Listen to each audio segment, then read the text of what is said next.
Good afternoon. It's a pleasure to be here this afternoon, standing in for Joe Rigby, who sends his regrets he couldn't make it. He's performing his civic duty. He's actually called for jury duty today. So hopefully, I've been here this afternoon and heard it a lot. Hopefully you've caught some of the energy, some of the excitement that is not just here today, but also what it holds for our industry going forward.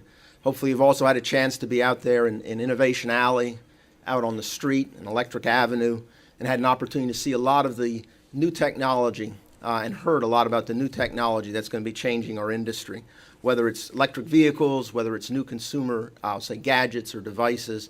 One of the interesting stats I heard today from Sean was that the average home has 25 electronic devices in there.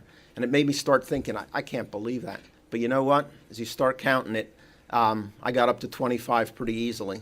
So I'm confident that not only will that number stay the same, but as time goes on, not just for those electronic devices, but in many different ways, we're going to continue to rely on electricity as we go forward into the future.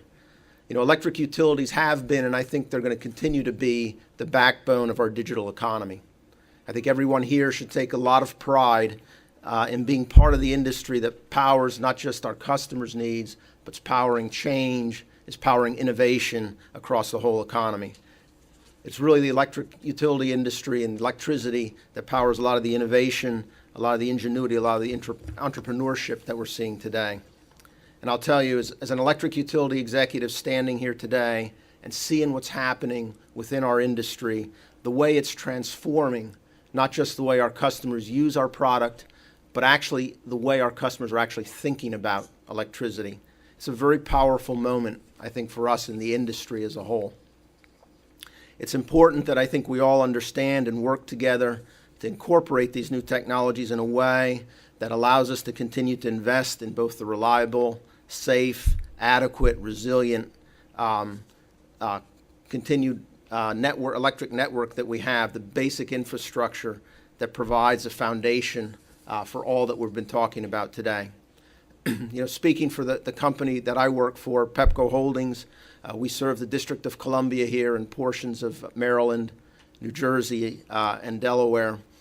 We're doing what we can and everything that we can to stay focused on the customer. We're moving ahead with a lot of projects to increase system reliability, to improve customer service. Some of that is very basic technology. Some of that is adopting a mix of advanced technologies to meet our customers' energy goals, whether it's helping them get more value for their electricity dollar or whether it's getting them more productivity from their businesses. We've installed more than 1 million smart meters in our service territory. We had a vision a number of years ago in the mid-2000s about a more energy efficient future for our customers that would be enabled by the smart grid and lots of technology that's coming forward today. And we've been very, very comforted or very, very encouraged to see that vision beginning to come to fruition now.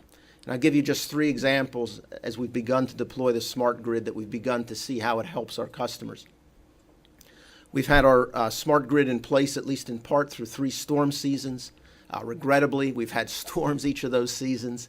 I think everybody knows the names of Hurricane Irene, the derecho, Hurricane Sandy, plus any number of blizzards and other snowstorms.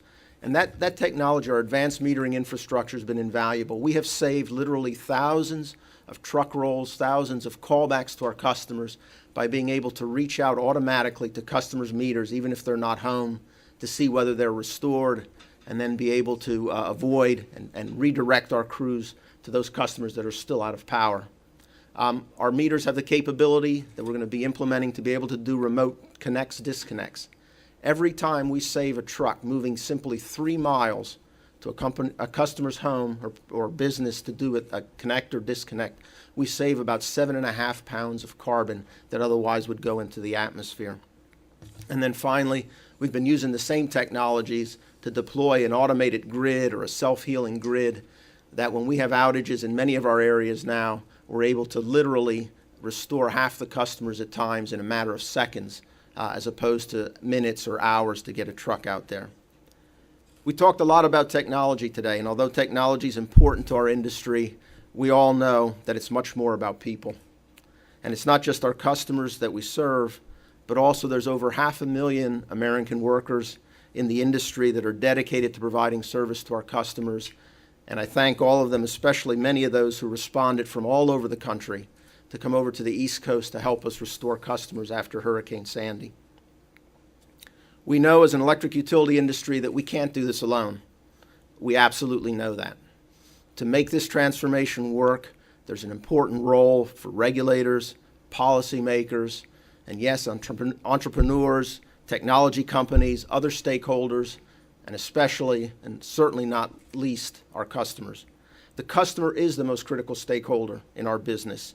It is what's going to drive our energy future, because it is, as you've heard today again and again, it's what customers want, it's what customers are going to demand, that's going to drive the innovation that we see, is going to drive the change in our industry and the change in our business models.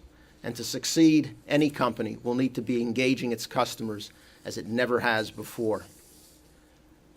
You know, I think the challenge for our industry, the Academy of Sciences said that the electric grid was the top achievement of the 20th century. They placed it even ahead of the internet. I think the challenge for all of us in this room today and all of our colleagues is that at the end of the 21st century, to have the Academy of Sciences once again vote the electric grid as the top achievement of the century. So with that, that concludes the formal part of our program. The informal part, the evening reception, is going to take place in Innovation Alley or in the rooms behind you. But before it begins, I would like to thank everybody who participated today. I'd like to thank all of our speakers, all of our panelists that were here today, and also want to thank all of our sponsors, Aclara, Copper Development Association, ACOVA, Itron, ICF International, Oracle, and Silver Springs Network. We really appreciate your support. Without your support, today wouldn't have been possible. We also want to thank all of the exhibitors in the Electric Avenue and also in Innovation Alley. Again, without your support, today would not have been possible or as good as a day as it has been. And finally, I want to thank all the people at IEE and also at the Edison Electric Institute who helped shape and then also produce today's and this year's Powering the People. So thank you for allowing me to step in here today. You know, personally, I can't wait to next year. So please join us in the reception in Innovation Alley. Thank you.